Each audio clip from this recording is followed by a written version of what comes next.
बोलिए श्री सद्गुरु महाराज जी की जय। सच्चे दरबार की जय। उमापति महादेव की जय। श्री कृष्ण बलदेव की जय। सियावल रामचंद्र महाराज की जय। प्रिय भगवत प्रेमियों, हमेशा की तरह आज भी सत्संग विचारों में आपका हार्दिक स्वागत है। भगवान की कृपा से, ईश्वर की दया से आप लोगों के मध्य हमेशा सत्संग विचारों के लेकर के उपस्थित होते हैं और आप निरंतर सत्संग विचारों को सुनकर के अपने जीवन में उसको उतार रहे होंगे।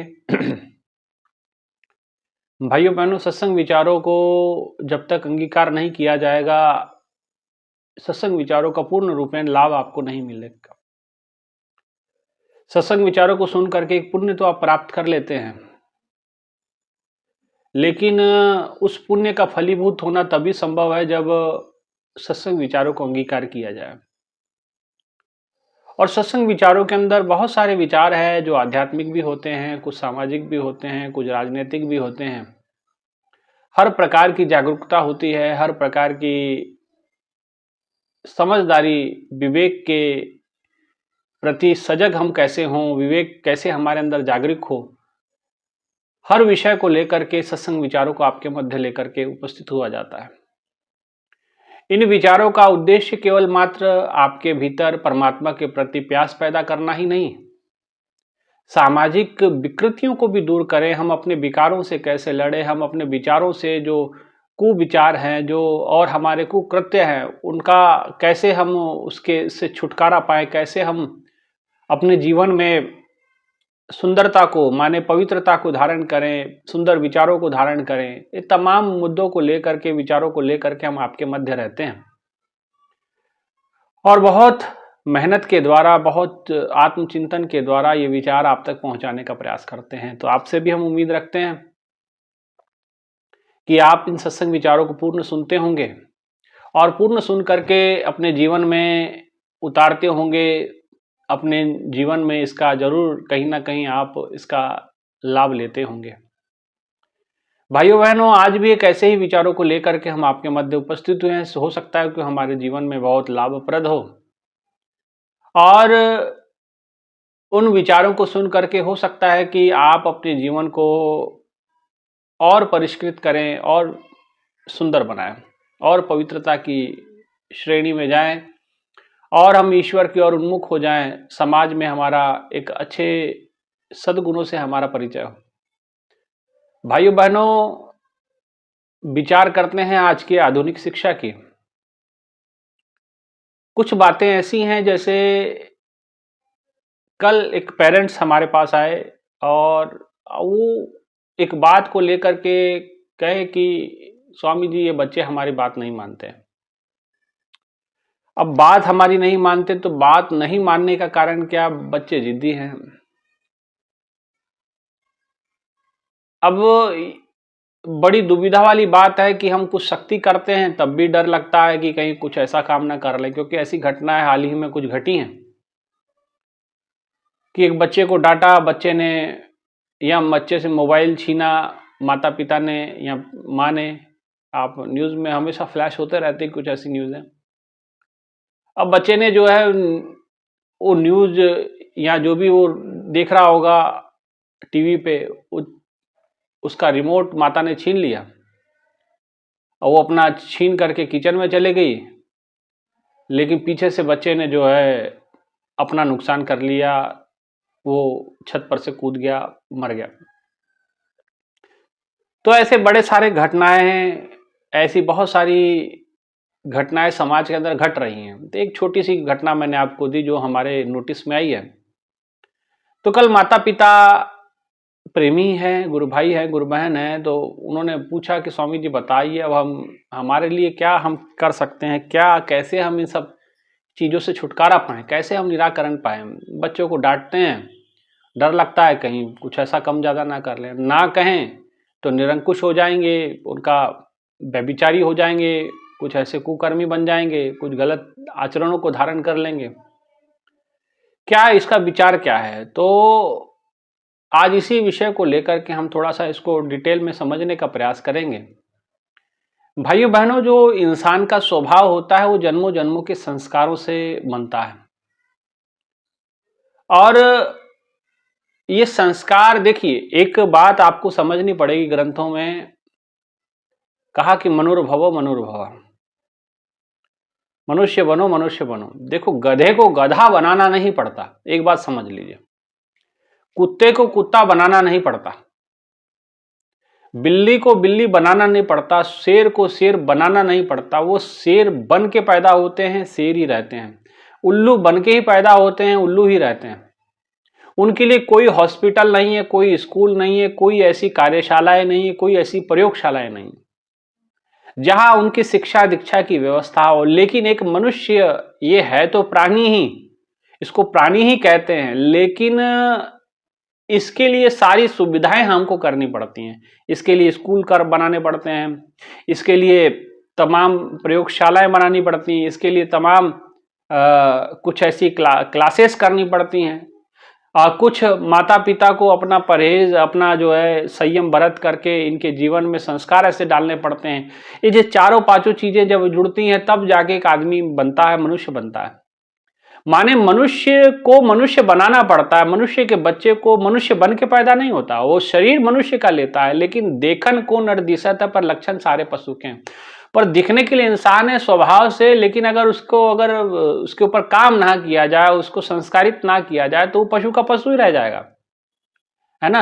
तो आज हम जो चर्चा करते हैं कि बच्चों की ऐसी स्थिति, देखिए आदमी को आदमी बनाने के लिए, मनुष्य बनाने के लिए कितने सारी चीजें। अब कई लोग कहते हैं कि बच्चों को आप सत्संग में लेकर के आइए, अब सत्संग में लेकर के आइए तो बच्चे ठीक हो जाएंगे, संस्कारवान होंगे। बात सही है, लेकिन यहाँ पर जो सत्संग सुनते हैं क्या वो संस्कारवान बने हैं, ये भी विचार करने वाली बात है। और ऐसे भी लोग हमने देखे कि जो यहाँ निरंतर सत्संग सुनते थे, लेकिन उन्होंने भी ऐसा गलत स्टेप उठाया, किसी ने सुसाइड कर लिया, किसी ने कुछ। तो यहाँ भी ऐसी घटनाएं घटती है ना। सत्संग सुनने के बाद भी कई लोग ऐसे क्रम कर लेते हैं, ऐसे अनुचित आचरण कर लेते हैं। कई लोग कहते हैं अच्छी शिक्षा की व्यवस्था कर दो, शिक्षा अच्छी नहीं मिली। भाइयों बहनों, कॉलेजों में, स्कूलों में शिक्षा दी जा रही है, कोई कमी नहीं है। कमी कहाँ है, इस पे विचार करना है। और उस कमी को कैसे कम किया जा सकता है, उस कमी को कैसे दूर किया जा सकता है, ये चिंतन का विषय है। आपकी शिक्षा दीक्षा में कोई कमी नहीं है, आपके सत्संग विचारों की कोई कमी नहीं है, कमी संस्कारों की है। अब संस्कार कैसे प्राप्त करता है? संस्कार एक तो वंशानुगत होते हैं। आप जन्मजात, जैसे जो माता पिता के शरीर को बीमारी होती है, मान लीजिए कोई आनुवांशिक रोग होता है, जैसे माता पिता को कोई रोग लगा है, आनुवांशिक रोग जिसको कहते हैं, तो आप देखिएगा कि वो रोग बच्चों में भी ट्रांसफर होता है। तो जो शरीर की जो व्याधियां हैं, शरीर के जो रोग है, माता पिता के थ्रू बच्चों में वो ट्रांसफर हो जाते हैं, जीन्स में चले जाते हैं। तो माता पिता के जो मन की बीमारी है वो भी माता पिता के थ्रू बच्चों के अंदर ट्रांसफर हो जाती है। ये सूक्ष्म विज्ञान है, इसको कभी डिटेल में बैठेंगे, विस्तार में इसको समझेंगे। समझने वाली बात है कि जो शरीर के रोग है, जो आनुवांशिक रोग आगे की पीढ़ी में ट्रांसफर होते हैं, वैसे ही मानसिक रोग भी आने वाली पीढ़ी में ट्रांसफर हो जाते हैं, आने वाले लोगों में वो ट्रांसफर हो जाते हैं। इसीलिए जो और मन का जो रोग है, जो आज एक उदाहरण आपने सुना होगा कि बाप 1 नंबरी तो बेटा 10 नंबरी। आप जो संस्कारों को, जो कमियों को जो माता पिता के अंदर है, ऐसा हो सकता है कि उस कमी को आगे आने वाली पीढ़ी में आए और वो 10 गुना बढ़ के आपके सामने आए। ये भी हो सकता है कि अगर आगे आने वाली पीढ़ी अच्छे संस्कारों की है, अच्छे सुसंस्कृत है और ऐसे महापुरुषों की शरण में प्राप्त हो गए, ऐसे संतों महापुरुषों के सानिध्य में बैठने वाले लोग मिल गए, जिनका अपने मन पे कमांड है, जिनके अपने मन पे संयम है, जिसके अपने मन पे वाणी पे संयम है, तो ऐसे लोग हो सकता है कि उस कमी को 10 गुना कम भी कर लें, उसके खतरे को टाल दें। अगर ऐसा ना हुआ तो 10 गुना बढ़ भी सकती है ना। तो ये दोनों चीजें हैं, दोनों तो हमें समझने की आवश्यकता है अपने आप को कितना संयमी। तो क्यों संयम की बात कही जाती है, क्यों सहनशीलता की बात की जाती, क्यों सहजता की बात की जाती है? आखिर क्यों? आखिर धर्म से प्राप्त क्या होता है? सहजता प्राप्त होती है। अध्यात्म से प्राप्त क्या होता है? ज्ञान प्राप्त होता है। अध्यात्म से क्या प्राप्त होता है? सहजता, सरलता, सहिष्णुता, सद्भावना, वात्सल्य, प्रेम, हर एक के प्रति समभाव, हर एक के अंदर हृदय में ईश्वर को देखना, हर एक के अंदर सिया राम में सब जग जानी, हर एक के अंदर सीता और माता सीता और राम जी को देखना, ये अध्यात्म से, ये भक्ति से प्राप्त होता है। इसलिए कहा जाता है कि संतानों को भक्ति के पथ पे बढ़ाओ, संस्कार उसे ग्रहण करता है ना। लेकिन होता क्या है कि भाइयों बहनों, कोरे शब्द जहां होते हैं वहां से लाभ नहीं ले पाते हैं आप। कोरे शब्दों से अब स्कूलों के अंदर इतना कुछ पढ़ाया जाता है, चोरी नहीं करनी चाहिए, तो क्या चोरी बंद हो गई? चोरी तो हो ही रही है, और जो पढ़ लिख रहे हैं वही ज्यादा चोरी कर ले रहे हैं। वहीं से पढ़ लिख के इंजीनियर बनते हैं, कच्ची सड़क बना देते हैं, हजारों का भ्रष्टाचार कर देते हैं, लाखों का भ्रष्टाचार कर लेते हैं। बड़े बड़े डॉक्टर किडनी चोरी कर ले रहे हैं, ये भी घटना सामने आती है। तो शिक्षा भी पूर्ण रूपेण संस्कारित नहीं करती है। शिक्षा संस्कार का स्वरूप बता सकती है, लेकिन हृदय में धारण करने के लिए इंसान की स्वयं की प्रैक्टिस है, स्वयं का अभ्यास है। क्या भगवान कृष्ण कहते हैं ना, अर्जुन तू ये युद्ध भी कर और सुमरन भी कर। और एक बात उन्होंने ये भी कही कि ये मन बड़ा दुष्कर है, इसको पकड़ना बड़ा कठिन काम है, लेकिन उन्होंने एक बात कही कि अभ्यास और वैराग्य से ये काबू में आ जाता है। अभ्यास के द्वारा और वैराग्य के द्वारा, ये दो बातें कही भगवान ने। तो भाइयों बहनों, किसी भी शिक्षा का आधार अभ्यास और वैराग, किसी भी शिक्षा का आधार अभ्यास और वैराग हो जाएगा तो देखना वो शिक्षा अंगीकार हो जाती। आप शिक्षा को सिर्फ पढ़ते हैं, और शिक्षा का उद्देश्य आज के समय में क्या रह गया? केवल पैसा कमाना, केवल धनार्जन, केवल अच्छी नौकरी मिल जाए, अच्छी नौकरी मिलेगी तो अच्छी सैलरी मिलेगी, अच्छी सैलरी मिलेगी तो घर अच्छा चलेगा, सब कुछ अच्छा होगा, ऐशो आराम की जिंदगी काटेंगे। इसीलिए हम सब कुछ करते हैं। शिक्षा आज इसीलिए रह गई है। जितने बड़े बड़े कोर्स है उनका यही उद्देश्य है, कोई यूपीएससी करा दे, अच्छी नौकरी मिल जाए और उसके बाद हम ऐसे हो जाएं। लेकिन बड़े बड़े पदों पे, यूपीएससी जैसे बड़े बड़े टफ एग्जाम को पास करने वाले लोग भी, कलेक्टर की पदवी तो प्राप्त करने वाले, एसपी रैंक के लोग, आईपीएस आईएएस ऑफिसर बनने वाले लोग भी डिप्रेशन के शिकार बन जाते हैं। आईएएस आईपीएस ऑफिसर लोगों को भी आत्महत्या करते हुए देखा गया है। बड़े बड़े फौज के अंदर जो डिसिप्लिन में लोग रहते हैं, कहते फौज से बढ़िया डिसिप्लिन किसी का नहीं होता। फौज के अंदर डिसिप्लिन में रहने वाले बड़े बड़े रैंक के ऑफिसर भी, हमने सुसाइड या आत्महत्या, गोली मार के स्वयं को मारने वाली ऐसी घटनाएं कई बार सुनी हैं। ऐसा क्यों? क्योंकि केवल शिक्षा है, शिक्षा के साथ वैराग नहीं है। वैराग का मतलब उसके साथ राग हो जाना, उसके साथ हमारा प्रेम हो जाना, अपनी शिक्षा को प्रेम करने लग जाना। और जिस समय हम अपनी शिक्षा को प्रेम करते हैं तो वो अंगीकार हो जाने लगती है, उसके साथ राग हो जाना। जब कोई भी शिक्षा है, चाहे आध्यात्मिक है, चाहे धार्मिक है, चाहे आदि सामाजिक शिक्षा है, जब तक हम उसके साथ प्रेम नहीं करते हैं, राग हमारा नहीं हो जाता है,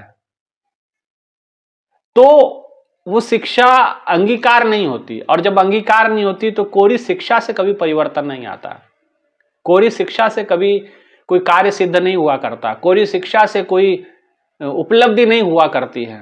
2 और 2 4 होते हैं, 1 और 1 2 होते हैं, ये सीख लेने से जीवन के जटिल कटिल प्रश्न हल नहीं होते हैं। पाइथागोरस का प्रमेय याद कर लेने से आपके जीवन की जटिलताएं कम नहीं हो जाएगी। समकोण और विषम कोण और अधिक कोण, समान कोण है ना, ये कितने डिग्री का है, कितने 180 का है कि 140 का है कि 90 का है, ये डिग्रियां जो होती हैं कोण की होती है ना, ये सब याद, भूमिति समीकरण याद कर लेने से भी कोई जीवन के बड़े बड़े प्रश्न हल नहीं होने वाले, वो वहीं के वहीं रहेगा। मन का डिप्रेशन नहीं जाने वाला, मन का तनाव नहीं जाने वाला। और आज यही बच्चों में हो गया है। एक तो आप लोगों ने उनको जिद्दी बना दिया, आपने उनकी हर जिद पूरी की, और जब हर जिद पूरी करते हैं तो क्या होता है, वो उसका आदी हो जाता है। और जो आदी हो जाता है, अब एक चीज की लत किसी को लग जाए तो उस लत से छुड़ाना बड़ा मुश्किल काम है, उस लत से बचाना उसको बड़ा मुश्किल काम है ना। तो ये बहुत बड़ी गलती आप लोग करते हैं। तो आधुनिक शिक्षा के साथ साथ हमारा जो वैराग है वो कहीं खत्म हो गया। शिक्षा के साथ साथ जो संस्कार और वैराग, क्योंकि शिक्षा का अभ्यास नहीं है, शिक्षा का रटन रटन तो हो गया, पठन पाठन तो हो गया, रटना रटाना तो हो गया, लेकिन उसका अभ्यास कई प्रकार से होता है। रटने को भी अभ्यास ही कहते हैं, पढ़ने को भी अभ्यास ही कहते हैं, लेखन को भी अभ्यास ही कहते हैं, कोई चीज पढ़ते हैं उसको भी अभ्यास कहते हैं। अभ्यास का एक तात्पर्य ये भी है कि जो चीज हमने पढ़ी है उसकी प्रैक्टिस हम अपने जीवन में उतारें, इसको भी अभ्यास ही माना गया।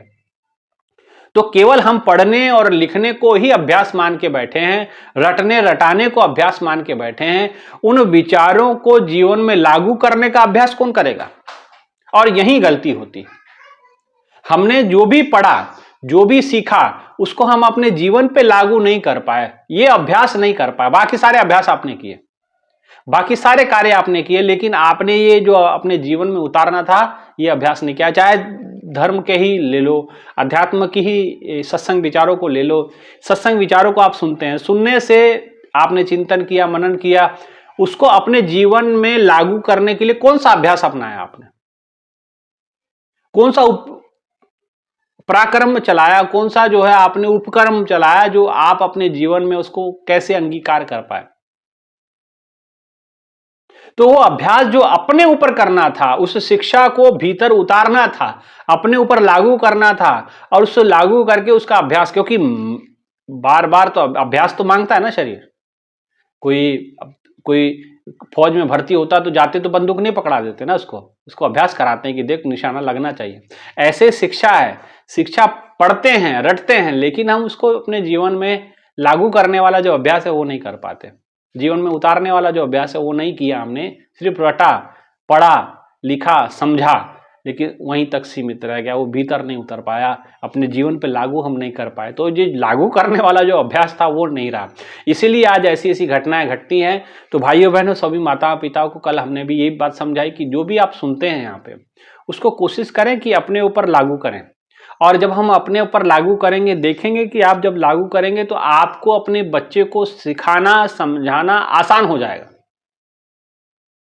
ऐसे नहीं, ऐसे वो, और उसको मान भी लेगा वो।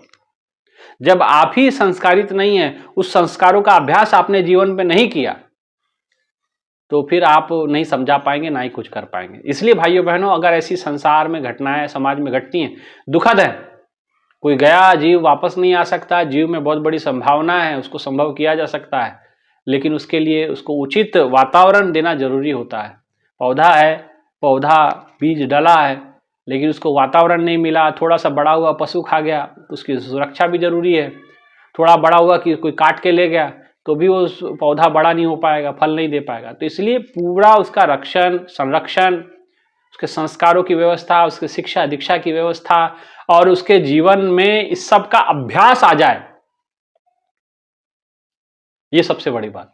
इसलिए यही आज के समय में डिप्रेशन से बचने का रास्ता है। जिन लोगों ने अपने ऊपर मेहनत की है, अपना अभ्यास किया है इन तमाम चीजों का, चाहे शिक्षा का, चाहे दीक्षा का, चाहे धर्म का, वो लोग जागृत हैं, वही लोग जागरूक है। जिन्होंने अभ्यास नहीं किया अपने ऊपर, जिन्होंने प्रयास नहीं किया अपने ऊपर लागू करने का, जिन्होंने कोई कार्य ही नहीं किया, सिर्फ पढ़ लिया, सुन लिया, समझ लिया, सुना दिया, तो ऐसे लोगों से जीवन में कभी परिवर्तन नहीं आ पाता है। ऐसे लोगों में कभी इनकी वाणी में कोई प्रभाव नहीं होता है, ना ये किसी को प्रभावित कर पाएंगे, केवल अपने तक सीमित रहे। विद्वता जरूर हासिल कर लेंगे, विद्वता से चतुराई नहीं पाए चतुर्भुज, चतुराई से चतुर्भुज नहीं पाया जाता।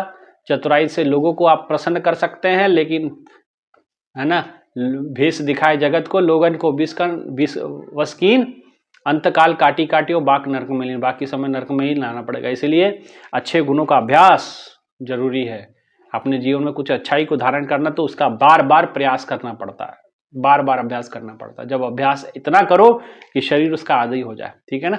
हारमोनियम बजाने वाले को देखे ना, वो पहले शुरू में जब भजन गाते हैं तो एक एक उंगली बड़ी संभल करके रखते हैं, और एक समय ऐसा भी आता है, इतना अभ्यास हो जाता है, कोई गाता होगा तुरंत तो बजा देंगे, वो अभ्यास आ गया, उंगलियों पे चढ़ गई चीजें।